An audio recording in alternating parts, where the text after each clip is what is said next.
tayo sa sa Tigman.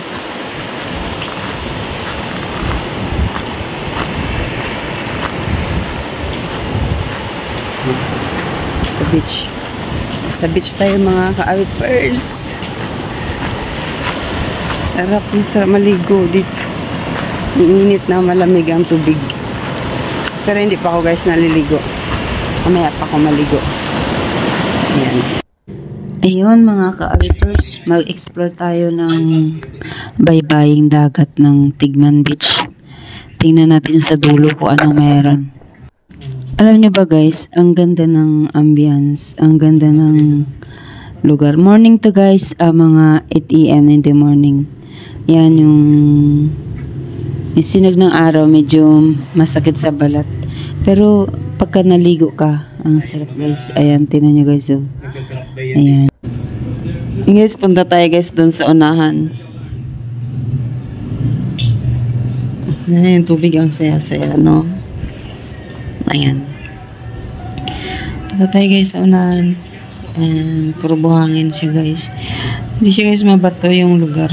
Guys, halos lahat ng tabing dagat. Ang daming nyug, no? Yan talaga yun. Anong tawag dyan? Ng beach, no? Maraming nyug sa panabi. Yan. Tapos, ito kasi guys, nade-develop na yung lugar na ito. May mga may-ari kasi puro private ang may-ari nito guys. Ayan, nagkataon lang dyan doon banda sa tinuluyan namin. Anti namin yun. Ayun. Kaya medyo libre kami. Ayan, punta tayo dun guys sa dulo. Tingnan natin ano ba meron doon. Ayan. Kapag umaga guys, at saka hapon, ang sarap maglakad-lakad dito. Yan, yung hindi guys mainit. Tapos ayan, dyan ka sa buhangin. Ayan, lahap na lahap mo talaga guys yung hangin galing sa dagat.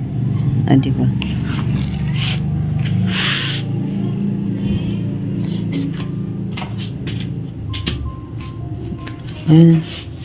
Sarap guys, no? Ayun. Kabilaan kasi yan guys yung beach na to. Pero may mga may-ari. Halos private yung may-ari nito. Yung tinuluyan namin guys, baliante namin yun. Na caretaker ng lugar na yan, ng beachfront. Ayan. Ayan guys, samahan nyo ako sa aking walking tour. Ang pag-explore ng Tigman Beach. Diba? Ayan guys. Doon guys sa dulo, doon tayo papunta. Ayan.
Ayan mga ka-abipers, may nakita akong shell, isa lang. Yan o yung Aripuros tawagin nila dito. Tingnan ko guys yung area. Buhay pa naman yung mga corals, yung mga seagrass, o yung kulapo, seaweeds, yan. Buhay pa naman siya guys, pero wala akong nakitang isdang na trap. Yan, dyan. Tinitingnan ko guys kung mayroong isda na yung bang ano, marami pang isda, pero mukhang ano rin siya guys, yung marami rin talagang nanguhuli ng isda dito sa area na ito. Katulad yan guys, dapat yung lugar na yan marami siyang isda kasi batuhan, more on corals yung area na yan sa dulo guys. Tapos pero siguro ano rin, breeding site din ng fish tong area na ito guys, na pinuntahan ko, yung spot na to. Ayan. Parang kung mangangawil ka dyan, may mahuhuli ka ring fish, may mahuhuli ka ring isda guys. Ayan. Wala ko nakita mga shells guys, yun lang, isa lang. Ewan ko lang sa kabila, baka ano din yung mga residente dito guys, talagang nangunguha din sila ng shells. Ayan guys, kitang-kitaan nyo ba yung mga corals, yung seagrass, yung kulapo, yung seaweeds, yan. Yan siya guys, so, di ba? Buhay na buhay. Oh, less pa naman yung pollutions ng yung sediments na nasa dagat, yung pollution, yung sediments kasi guys, yung di ba pagbaha, yung kulay brown yung water. Yan guys, pag pumunta yan sa dagat na pupunta yan guys na sa ano, sa mga seagrass. Kaya nagkakaroon ng brown yung top ng mga seagrass. Pero ito guys, wala ako nakitang ano, disturbance sa mga seagrass at seaweeds. Ayan. Pero yung corals niya guys, hindi man siya live, hindi na buhay, ano na siya, parang disturb na din sa dami siguro ng tao dyan. And guys, wala tayong nakita na isda na tumabi, na natrap ng low tide. Siguro guys sa gitna. Yan. Wala guys, nag-ano lang ako talaga, nag-explore lang sa lugar na yan. Tinignan ko lang kung ano meron. Diba? Iniwan ko sila dun. Ganun guys, mag-video. Iwanan mo makasama mo. At ikaw lang mag-isa maglakad-lakad. Ayan.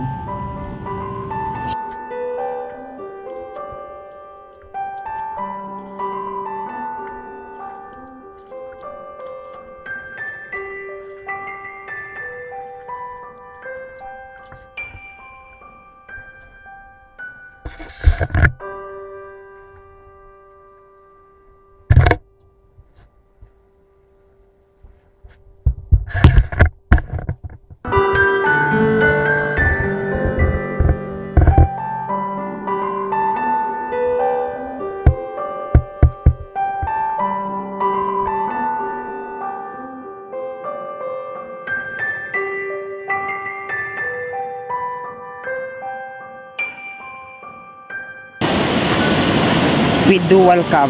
Oo, dual view. Ayan. Diba? Oo.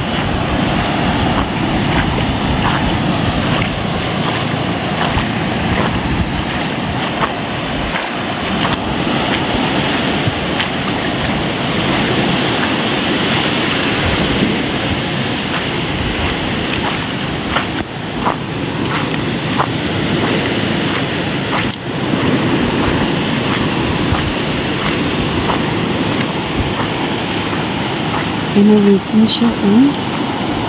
Nagkaroon ng moisture. Mga ka-abipers, sana nag-enjoy kayo sa aking video, sa aking vlogs, hanggang sa muling nating adventure dito sa probinsya ng Palawan.